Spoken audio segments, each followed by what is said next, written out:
વસાવા લોકો માટે લડે છે, લોકોનો અવાજ બની રહ્યા છે, એમને અન્યાય થઈ રહ્યો છે એના માટે સંઘર્ષ કરે છે. ખંડણીના પાને તમે કેસ કરી રહ્યા છો. આજે મોટા મોટા મર્ડરો થયેલા હોય, 10 મર્ડરો વાળા ગુનેગારો ફરે છે, ગુનેગારો ફરે છે.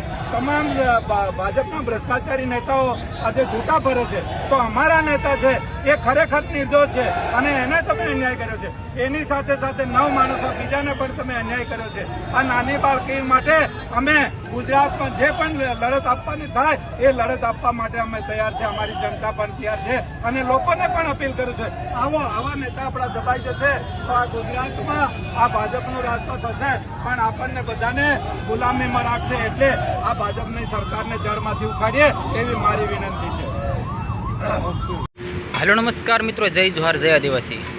માનનીય ધારાસભ્ય છેતરભાઈ વસાવાને જે રીતે જેલમાં પૂરવામાં આવે છે અને એમને 7 વર્ષની સજા પણ થઈ છે દોસ્તો. પણ શું દોસ્તો, એક બીજો સવાલ ઊભો થયો છે કે છેતરભાઈ વસાવાનું જે એ ધારાસભ્ય છે, એમએલએ પદ છે, એમનું રહેશે કે જતું રહેશે દોસ્તો. તો આ વકીલનો તમે વિડીયો જોઈ શકો છો. આ વકીલ શું કહેવા માગે છે એ બધી તમને આ વિડીયો જોશો તો જાણકારી મળી જાય દોસ્તો. તો દોસ્તો આ તમે વિડીયો પૂરો જોજો અને તમે અમારી ચેનલ પર નવા હોય તો લાઈક શેર સબસ્ક્રાઈબ કરી દેજો દોસ્તો. ચાલો તમે આ વકીલનો વિડીયો જોઈ લો. હમણાં ધારાસભ્ય ચૈતર વસાવાને ફોરેસ્ટ ઓફિસર સાથેની મારપીટના કેસમાં સેશન્સ કોર્ટ દ્વારા 7 વર્ષની સજા ફટકારવામાં આવી છે.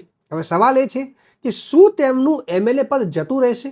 રિપ્રેઝન્ટેશન ઓફ પીપલ્સ એક્ટની કલમ 8 સબ ક્લોઝ 3 મુજબ જો કોઈ પણ જનપ્રતિનિધિને 2 વર્ષ કે તેથી વધુની સજા થાય તો જે દિવસથી કન્વિક્શન થાય છે તે જ દિવસથી ડિસ્ક્વોલિફાય એટલે કે તે અયોગ્ય થઈ જાય છે. હવે તો શું એમનું પદ બચાવવા માટે કોઈ ઉપાય છે? જવાબ છે હા. તેમની પાસે કાયદાકીય રસ્તાઓ છે.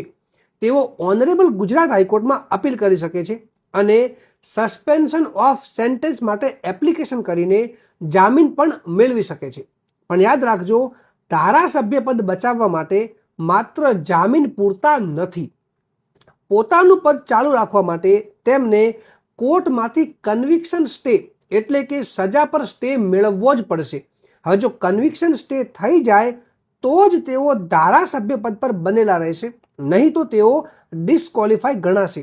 અને જો હાઈકોર્ટમાંથી રાહત નથી મળતી તો તેઓ ઓનરેબલ સુપ્રીમ કોર્ટમાં પણ જઈ શકે છે. આ વિડીયોને તો દર્શક મિત્રો, આપણા દાહોદ જિલ્લામાં છેતરભાઈ વસાવા એના સમર્થકોએ જે રેલી કાઢવામાં આવી હતી દોસ્તો, તો એમના સમર્થકો છેતરભાઈ વસાવા માટે શું કહેવા માંગી રહ્યા છે અને શું કહી રહ્યા છે દોસ્તો, અને છેતરભાઈ વસાવા ક્યારે છૂટશે, તો આ તમે એમના સહાકોનો વિડીયો જોઈ શકો છો. એના સમર્થકોનું એવું કહેવું છે કે છેતરભાઈ વસાવા નહીં છોડે તો અમને પણ જેલમાં પૂરી દો, એવું કહેવા માંગી રહ્યા છે. તો તમે આ વિડીયો જોઈ શકો છો.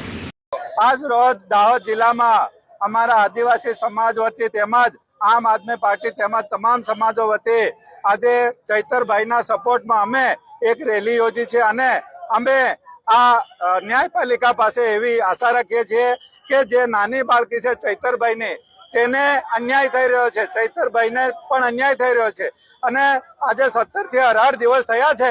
આ જે અમારી બાળકી છે એ ખરેખર તમે કન્યા કેળવણીનો મુખોટો પહેરીને ફરો છો, એ મુખોટાને દૂર કરીને આ બાળકી પર ધ્યાન આપીને આ ચૈતરભાઈની સજાને માફ કરે, હાઈકોર્ટમાંથી અમને બેલ મળે એવી અમે આશા રાખીએ છીએ. અને આ ચૈતરભાઈને જો નુકસાન કરવામાં આવશે અથવા તો 7 વર્ષની ખરેખર સજા થશે તો અમે ગામડામાં તો ખરું જ પણ સિટીઓમાં પણ દરેક જગ્યાએ અમે રેલીઓ અને આંદોલન કરવાના છે.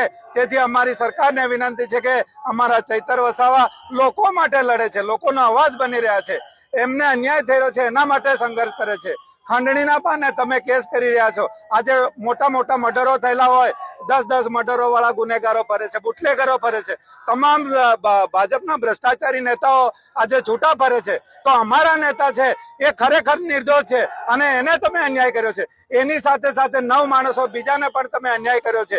આ નાની બાળકી માટે અમે ગુજરાતમાં જે પણ લડત આપવાની થાય એ લડત આપવા માટે અમે તૈયાર છે. અમારી જનતા પણ તૈયાર છે અને લોકોને પણ અપીલ કરું છું, આવા નેતા આપણા દબાઈ જશે તો આ ગુજરાતમાં આ ભાજપનું રાજ તો થશે પણ આપણને બધાને ગુલામીમાં રાખશે. એટલે આ ભાજપની સરકારને જડમાંથી ઉખાડીએ એવી મારી વિનંતી છે.